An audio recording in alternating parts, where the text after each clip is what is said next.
Alcuni pensano che dire la propria provenienza, cioè di dove siamo, sia la cosa più semplice del mondo. Beh, purtroppo non è così, perché dobbiamo stare attenti alle preposizioni che usiamo. E non preoccuparti, sono davvero tanti gli studenti che sbagliano questo, anche quelli più avanzati. Quindi guarda questo video per non sbagliare più.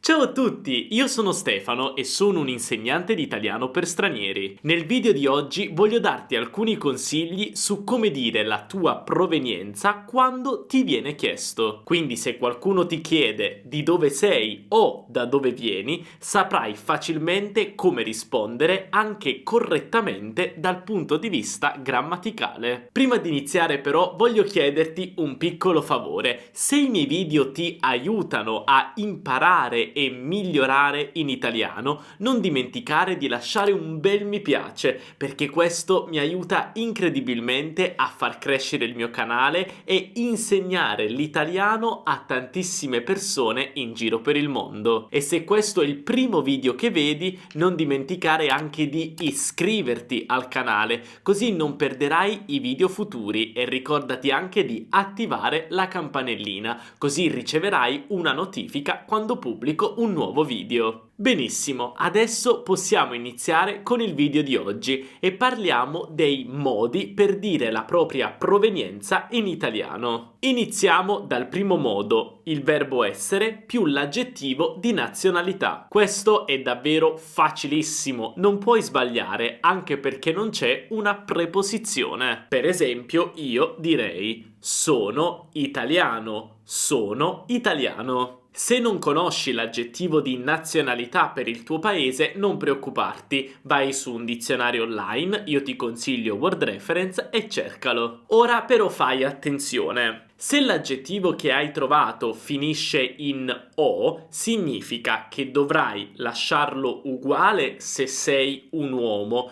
invece dovrai cambiare la O in A se sei una donna. Per esempio, io ho detto sono italiano, però se fossi una donna direi sono italiana, italiana. Vediamo altri esempi. Sono americano, sono americana. Sono spagnolo, sono spagnola. Sono russo, sono russa. Sono brasiliano, sono brasiliana. Però se il tuo aggettivo di nazionalità finisce in E, allora non devi preoccuparti perché non cambia, quindi il maschile e il femminile sono uguali. Per esempio, sono francese, sono inglese o sono canadese. Una piccola cosa che puoi notare è che in italiano, a differenza di altre lingue come l'inglese, gli aggettivi di nazionalità non hanno mai la lettera maiuscola, quindi si scrivono con la lettera minuscola. Per esempio, italiano,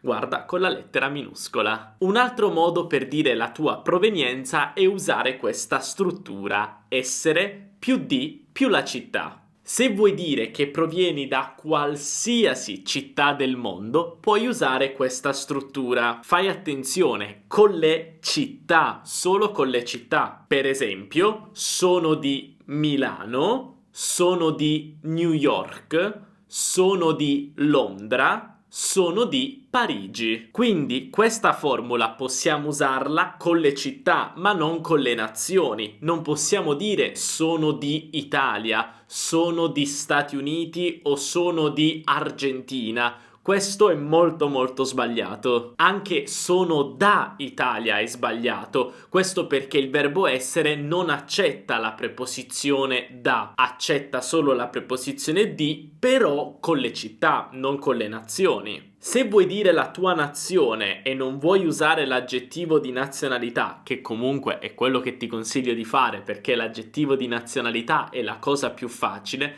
allora devi usare un'altra struttura. La struttura è questa: il verbo venire più la preposizione da più l'articolo determinativo più il paese. Prima di tutto ricorda che il verbo venire è irregolare, quindi la prima persona io è vengo, io vengo. Quindi userai vengo da più l'articolo che si combina con la preposizione da più il paese di provenienza. Ora, come funzionano le combinazioni tra da e l'articolo? Beh, dovresti conoscere le regole sulle preposizioni articolate. Però ti faccio questo piccolo riassunto perché potrebbe aiutarti a ricordare. Allora, da più il uguale dal. Da più lo, dallo, da più i, dai, da più gli, dagli, da più la, dalla,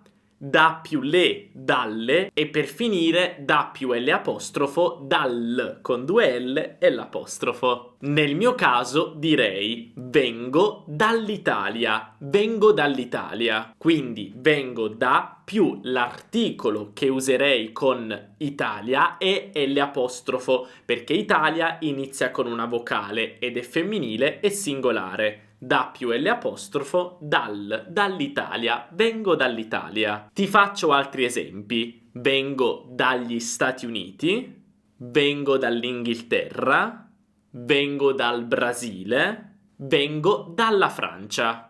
Infatti, questa è una cosa che devi ricordare. Noi in italiano normalmente usiamo l'articolo determinativo con le nazioni. Diciamo l'Italia, la Francia, la Germania, la Spagna, gli Stati Uniti. Non usiamo però l'articolo quando abbiamo un nome di paese singolare con la preposizione in. Ecco perché diciamo in Italia, in Francia, in Spagna. Però se vuoi capire meglio queste regole ho fatto un video sull'uso dell'articolo determinativo. Come sempre ti lascio il link qui sotto in descrizione. Per finire ricorda anche che la preposizione da e il verbo venire possono essere usati anche con le città, però senza l'articolo. Quindi per esempio vengo da Milano, vengo da Roma o vengo da Washington DC. E tu di dove sei? Fammelo sapere qui sotto nei commenti scrivendo tutte e tre le opzioni: aggettivo di nazionalità, sono più di più la città e per finire vengo più da più il tuo paese di provenienza. Vediamo se hai capito come funziona. E se questo video ti ha aiutato non dimenticare di lasciare un bel mi piace e iscriverti al canale e attivare la campanellina per non perdere nessun video futuro. Noi ci vediamo nel prossimo video. Un abbraccio dall'Italia. Ciao!